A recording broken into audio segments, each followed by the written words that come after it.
Sir ಇಲ್ಲಿ ನಮ್ಗೆ ಬರೋಕ್ಕಿಂತ ಮುಂಚೆನೆ ಈ ಪೆನ್ಡ್ರೈವ್ ವಿಚಾರ ಏನಿದೆ DCM DK ಶಿವಕುಮಾರ್ ಅವರಿಗೆ DK ಸುರೇಶ್ ಅವ್ರಿಗೆ ಬಳಿ ಇತ್ತು, ಅವ್ರ ಗಮನಕ್ಕೂ ಇತ್ತು ಇದು ಅವ್ರ ಬಳಿ ಚರ್ಚೆ. ನನಗೆ ನೋಡಪ್ಪ, ನಮ್ ಬಳಿ ಇದ್ದಿದ್ರೆ ನಮ್ಗೆ ಗೊತ್ತಿದ್ರೆ ಇದು ಇನ್ನೂ ದಿನ ಏನೋ ವಿಚಾರ ಇದು ಇವತ್ತು ಅವ್ರು ಮಾತಾಡ್ತಾ ಇದ್ದಾರೆ, ಅವ್ರ ಮೇಲೆ ಏನೋ ಬೀಳ್ತಾರೆ ಅಂತ ಏನೋ ಅವ್ನು ಮಾತಾಡ್ತಾರೆ. ಇವತ್ತು ಬೆಳಗ್ಗೆ ಹೇಳಿದ್ದೆ, ಯಾರೋ ಡ್ರೈವರ್ ಅಂತೆ, ಅವ್ರಿಗೆ ಹೆಸರು ನಂಗೆ ಗೊತ್ತಿಲ್ಲ, ಡ್ರೈವರ್ ಅಂತೆ. ಟಿವಿಲಿ ಒಂದು ವಿಡಿಯೋನ ಬಿಡುಗಡೆ ಮಾಡಿದ್ರೆ ಇಲ್ಲ ಇಂಪ್ರೂವ್ ಮಾಡಿದಾರೆ ಗೊತ್ತಿಲ್ಲ ನನಗೆ.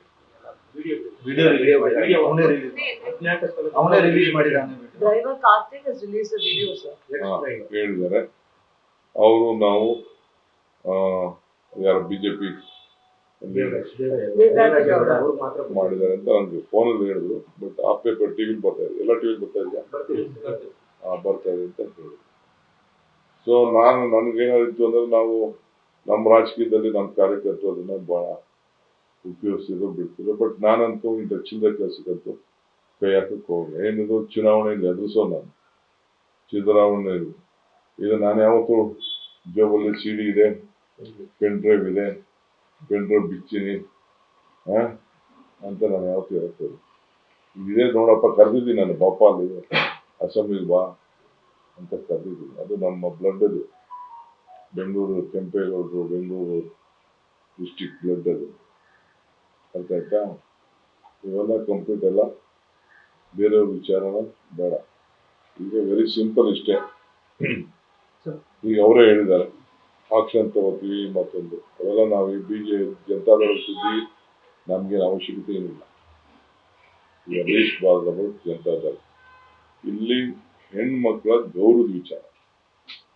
ನನಗೆ ಮಾಹಿತಿ ಈಗಾಗಲೇ ತಿಳಿದ ಪ್ರಕಾರ ನಮ್ಮ ಜಾಲತಾಣಗಳಲ್ಲಿ ಬಂದಂಥ ವಿಚಾರ, ಸುಮಾರು 200-300 ಕುಟುಂಬಗಳಲ್ಲಿ ಅವರ ಗೌರವ, ಅವರ ಸಂಬಂಧಿಕರು, ಆ ತಾಯಿಂದಿರು, ಆ ತಂಗಿದಿರು, ಪಾಪ ಎಲ್ಲ ಪಾರ್ಟಿ ವರ್ಕರ್ಸು, ಜನತಾದಳದ ಕಾರ್ಯಕರ್ತರು, ಯಾರಾದ್ರೂ ಅವ್ರಿಗೆ ನೌಕರಿ ಕೊಟ್ಟಿದ್ದಾರೆ, ಯಾರು ನೌಕರಿ ಕೊಡಿಸಿದ್ದಾರೆ, ಯಾರ ಕಾಂಟ್ರಾಕ್ಟ್ಗಳು, ಫ್ಯಾಮಿಲಿಗಳು, ಇವೆಲ್ಲ ಕೂಡ ಹೆಸರುಗಳು ಇವೆಲ್ಲ ಹೇಳ್ತಾ ಇದ್ದಾರೆ. ಅದು ನನ್ನ ಕಣ್ಣಲ್ಲಿ ನಾನು ನೋಡ್ತಾ ಇಲ್ಲ, ಜಸ್ಟ್ ನನಗೆ ಮಾಹಿತಿ ಬಂದಿದೆ. ಸೊ ನನಗೆ ಹಾಸನ ಲೀಡ್ಗಳು ಇನ್ನು ಯಾರು ಬಂದು ನನಗೆ ಇನ್ನು ಭೇಟಿ ಮಾಡೋಕ್ಕೆ, ನಾನು ಪ್ರವಾಸದಲ್ಲಿ ಇದ್ದೇನೆ, ಇನ್ನೂ ಯಾರು ಬಂದಿಲ್ಲ. ಒಬ್ಬ ಪಕ್ಷದ ಅಧ್ಯಕ್ಷನಾಗಿ ತಿಳಿಸ್ತಾರೆ, ಏನಾಗಿದ್ರೆ ವಿಚಾರ ತಿಳಿಸ್ತಾರೆ.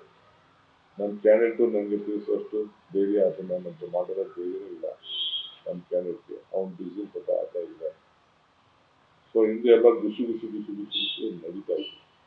ಇದೆಲ್ಲ ಇದು ರಾಜ್ಯದ ವಿಚಾರ. ಈಗ ನಮ್ಮ ಅಮಿತ್ ಶಾ ಅವರೇನೋ ಸ್ಟೇಟ್ಮೆಂಟ್ ಕೊಟ್ಟಿದ್ದಾರೆ ಇವತ್ತರೆಗೆ. DCM ಏನ್ ಮಾಡ್ತಾ ಇದ್ದಾರೆ,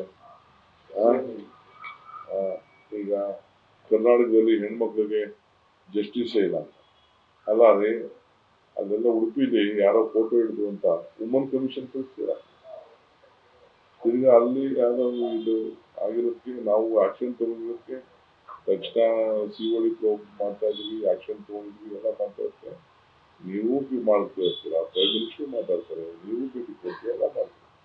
ನಾವು ನಮ್ಮ ಬೇರೆ ರಾಜ್ಯದ ಎಲ್ಲ ಕ್ರೈಮ್ಗಳೆಲ್ಲ ಲೆಕ್ಕ ಹಾಕೊಂಡು ನಮ್ಮ ರಾಜ್ಯದಲ್ಲಿ ಅಂಥದ್ದೇನು ಮೇಜರ್ ಇಶ್ಯೂಸ್ ಇಲ್ಲ. ಬಟ್ ಇಲ್ಲಿ ಇಂಥ ಸಂದರ್ಭದಲ್ಲಿ ಎಲ್ಲ ಸ್ಲಿಪ್ಪು. ಯಾಕೆ ಬಿಜೆಪಿ ಲೀಡರ್ಸ್ ಒಬ್ರು ಮಾತಾಡ್ತಾ ಇಲ್ಲ? ಅವ್ರು ಬಿಡಿ, ಕುಮಾರಸ್ವಾಮಿ ಏನೋ ಅವ್ರ ಕುಟುಂಬನ ಏನೋ ಅಂತ ಹೇಳ್ಬಿಟ್ಟು, ಅದು ನೀವೇ ಹೇಳ್ಬೇಕು. ಅವ್ರ ಕುಟುಂಬನ ಇಲ್ವಾ? ಕುಮಾರಸ್ವಾಮಿ ಅವ್ರ ಮಗನ ಇಲ್ವಾ? ದೇವೇಗೌಡರ ಮಗನ ಇಲ್ವಾ ರೇವಣ್ಣ? ಅವಕ್ಕೇನೋ ಅವ್ರ ಕುಟುಂಬ ಇಲ್ಲ ಅಂತ ಹೇಳಕ್ಕಾಗ್ತದೆ? ತಪ್ಪು ಮಾಡಿದ್ರೆ ತಪ್ಪು ಅಂತ ಹೇಳಿ, ಇಲ್ಲ ತಪ್ಪು ಮಾಡಿಲ್ಲ ಅಂತ ಹೇಳ್ಕೊಳ್ಳಿ. ನಮ್ಮ ಪಾರ್ಟಿ ವಿಧಿ ಇಲ್ಲ ಅಂತ ಹೇಳ್ಕೊಳ್ಳಿ. ಅವ್ರು ಮೊದಲೇ ಹೇಳಿದ್ರಲ್ಲ, ನಮ್ಮ ಕುಟುಂಬದಲ್ಲಿ ಯಾರಿಗೂ ಟಿಕೆಟ್ ಕೊಡುದಿಲ್ಲ ಅಂತ ಹೇಳಿದ್ರು. ಆಮೇಲೆ ನಮ್ಗೆ ಇನ್ಫಾರ್ಮೇಶನ್ ಇತ್ತು ಅಂತ ಗಾಡಿಲಿ ಓಡಾಡ್ಬೇಕಾದ್ರೆ ಅವರಿಬ್ರು ಏನೋ ಸಂಭಾಷಣೆ ನಡೆಸೋರು. ಹಾಗೆ ಅವ್ರು ಹೇಳ್ಕೊಂಡು ಅವ್ರ ಪಾಪ ಬಿಚ್ಚ ಮನಸ್ಸಿನಿಂದ ಬಹಳ ನೋವನ್ನು ಅವರು ವ್ಯಕ್ತಪಡಿಸಿದ್ದಾರೆ. ಈಗ ಬಹಳ ನೋವನ್ನ ವ್ಯಕ್ತಪಡಿಸಿದ್ರು. ಪಾಪ ಈಗ ಯಾರ ಮೇಲೆ ಹೇಳ್ಬೇಕಲ್ಲ, ನನ್ನ ಮೇಲೆ ಹೇಳ್ಬೇಕು. ಅವ್ರಿಗೆ ಖುಷಿ ನನ್ನ ಮೇಲೆ ಹೇಳಿದ್ರು. ನನ್ನ ಹೆಸರು ಪ್ರಸ್ತಾವನೆ ಮಾಡೋದೇನೆ ಅವ್ರು ಒಂಥರ ಇರೋದು. ಸೊ ಅವ್ರು ಪ್ರಸ್ತಾವನೆ ಮಾಡ್ತಾ ಇದ್ದಾರೆ. ನ್ಯೂಸ್ ಫಸ್ಟ್, ನಿರ್ಭೀತಿಯಿಂದ ನಿಮ್ಮ ಪರವಾಗಿ.